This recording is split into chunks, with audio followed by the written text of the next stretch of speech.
सुप्रभात मेरे प्यारे छात्र, कैसे हैं आप सभी? ठीक हैं? आइए देखते हैं। इस वीडियो में हम बात करेंगे अभी क्लास 9 हिंदी क्षितिज और गद्य खंड का जो पहला अध्याय हम लोगों ने प्रारंभ किया था, दो बैलों की कथा, जिसके रचनाकार कौन थे? प्रेमचंद। उस कहानी का शेष भाग। तो देखिए, प्रीवियस वीडियो में हम लोगों ने कहाँ तक पढ़ा था? जब एक छोटी सी लड़की रोटी का टुकड़ा लाकर उन दोनों के सामने में, हीरा और मोती के सामने में रखती है, तो उस लड़की से बैलों को भी और बैलों से लड़की को भी एक आत्मीयता का लगाव हो जाता है। ठीक है, देखिए, इसलिए इन बैलों से उसे एक प्रकार की आत्मीयता हो गई थी। किसे? उस छोटी सी बालिका को, जिसकी अपनी माँ नहीं थी, सौतेली माँ उसे बहुत मारती थी। देखिए, अब आते हैं हीरा मोती के कष्टमय जीवन की ओर। दोनों दिन भर जोते जाते। कौन? हीरा और मोती। डंडे खाते, अड़ते, शाम को थान पर, थान का अर्थ है पशुओं के बांधे जाने की जगह, शाम को थान पर बांध दिए जाते और रात को वही बालिका उन्हें 2 रोटियां खिला जाती। ठीक है, प्रेम के इस प्रसाद की, मतलब बहुत प्रेम पूर्वक वह बालिका उन लोगों को रोटी देती थी।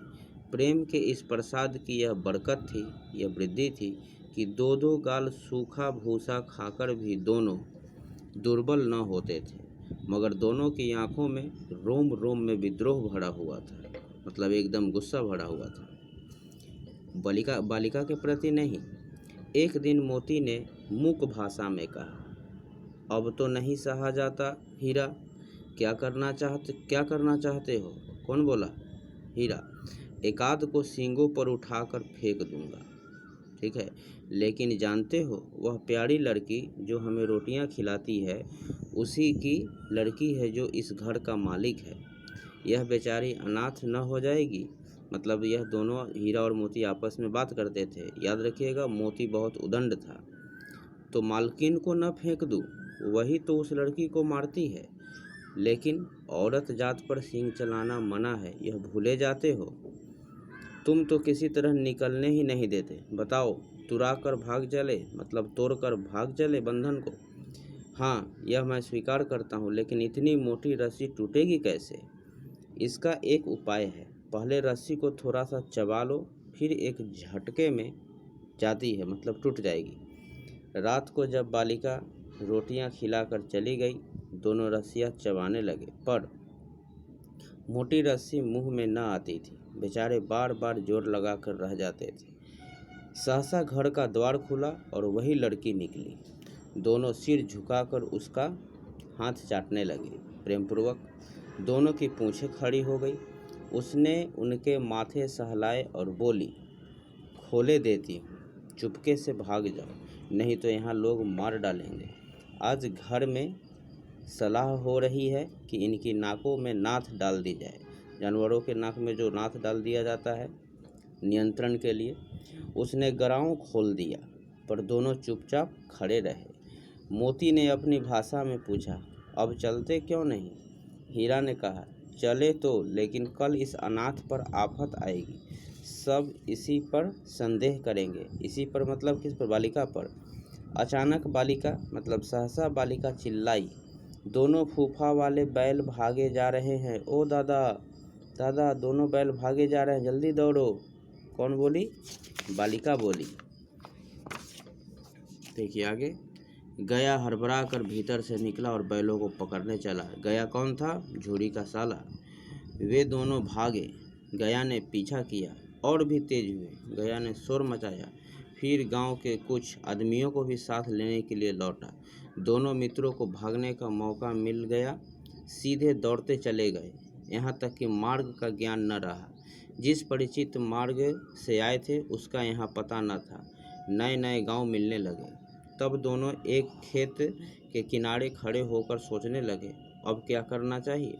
हीरा ने कहा, मालूम होता है राह भूल गए, मतलब रास्ता भूल गए। तुम भी बेतहाशा भागे, वहीं उसे मार गिराना था। यह किसका स्टेटमेंट हो सकता है? मोती का। उसे मार गिराते तो दुनिया क्या कहती? वह अपना धर्म छोड़ दे, लेकिन हम अपना धर्म क्यों छोड़े? हीरा का स्टेटमेंट। दोनों भूख से व्याकुल हो रहे थे। खेत में मटर खड़ी थी, मतलब मटर की खेती। चरने लगे। रह रह कर आहट ले लेते थे, कोई आता तो नहीं है। जब पेट भर गया, दोनों ने आज़ादी का अनुभव किया, जैसे कोई कैदी भागता है, तो मस्त होकर उछलने कूदने लगे। पहले दोनों ने डकार ली, फिर सींग मिलाए और एक दूसरे को ठेलने लगे। मोती ने हीरा को कई कदम पीछे हटा दिया, यहाँ तक कि वह खाई में गिर गया। तब उसे भी क्रोध आया, संभल कर उठा और फिर मोती से मिल गया। मोती ने देखा खेल में झगड़ा हुआ चाहता है तो किनारे हट गया।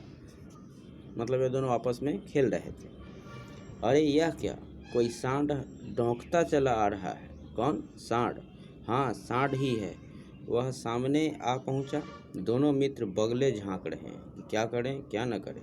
सांड पूरा हाथी है, मदमस्त। उसने भिरना जान से हाथ धोना है, मतलब उससे भिरना जान से हाथ धोना है, लेकिन न भिरने पर भी जान बचती नजर नहीं आती। इन्हीं की तरफ आ भी रहा है। कितनी भयंकर सूरत है। किसकी? सांड की। मोती ने मूक भाषा में कहा, बूढ़े फंसे, जान बचेगी, कोई उपाय सोचो। हीरा ने चिंतित स्वर में कहा, अपने घमंड में भूला हुआ है, आरजू विनती न सुनेगा, भाग क्यों न चले। किसके बारे में सोचा? सांड के बारे में। भागना कायरता है तो फिर यहीं मरो। बंदा तो 9 2 11 होता है। मतलब मुहावरा आ गया कि बंदा तो अब यहाँ से भागेगा। और जो दौड़ाया तो फिर कोई उपाय सोचो जल्द। उपाय यही है कि उस पर दोनों जने, मतलब दोनों मित्र, एक साथ चोट करें। मैं आगे से रगे देता हूँ, मतलब दौड़ाता हूँ, तुम पीछे से रगे दो। दोहरी मार पड़ेगी तो भाग खड़ा होगा। मेरी ओर झपटे, तुम बगल से उसके पेट में सींग घुसेड़ देना। जान जोखिम है पर दूसरा उपाय नहीं है। दोनों मित्र जान हथेलियों पर लेकर लपके। सांड को भी संगठित शत्रुओं से लड़ने का तजर्बा न था, कोई अनुभव न था। वह तो एक शत्रु से मल्लयुद्ध, कुश्ती करने का आदी था। ज्यों ही हीरा पर झपटा, देखिए, ज्यों ही हीरा पर झपटा, मोती ने पीछे से दौड़ाया। सांड उसकी तरफ मुड़ा तो हीरा ने रगेदा। सांड वह अवसर न देते थे।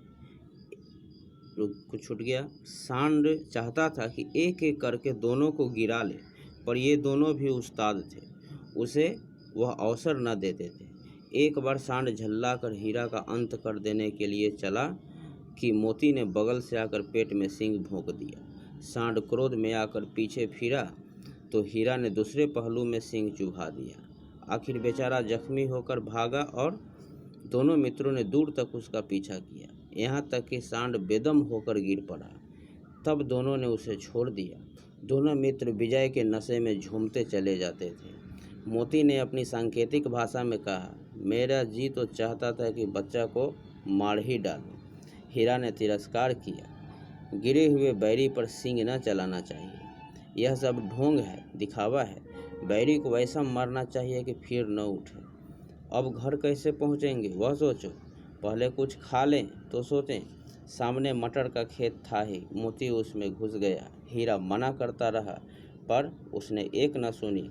अभी 2 ही 4 ग्रास खाए थे, मतलब कौड़ खाए थे, कि 2 आदमी लाठियां लिए दौड़े हुए आ रहे थे और दोनों मित्रों को घेर लिया। मतलब 4 ग्रास 4 कौड़, जैसे हम लोग कौड़ खाते हैं, 1 कौड़ 2 कौड़, उसी तरह 4 ही बार उसने खाया कि 2 आदमी लाठियां लिए दौड़ पड़े और दोनों मित्रों को घेर लिया। हीरा तो मेर पर था, मतलब बाउंड्री, खेत के बाउंड्री पर निकल गया। मोती सींचे हुए खेत में था, उसके खुर कीचड़ में धंसने लगे, न भाग सका, पकड़ लिया। हीरा ने देखा संगी संकट में है, मित्र संकट में है तो लौट पड़ा, फंसेंगे तो दोनों फंसेंगे। रखवालों ने उसे भी पकड़ लिया। प्रातःकाल दोनों मित्र कांजी हाउस में बंद कर दिए गए। कांजी हाउस का मतलब मैं आप लोग को दिखा देता हूँ, बहुत प्रसिद्ध शब्द है कांजी हाउस, देख लीजिए शब्दार्थ में। मवेशी खाना वह बाड़ा जिसमें दूसरे का खेत आदि खाने वाले या लवारिस चौपाए बंद किए जाते हैं और कुछ दंड देकर छोड़े या नीलाम किए जाते हैं। तो इस वीडियो में हम लोग फ़िलहाल इतना ही देखते हैं, फिर आगे बढ़ते हैं हम लोग नेक्स्ट वीडियो में। धन्यवाद।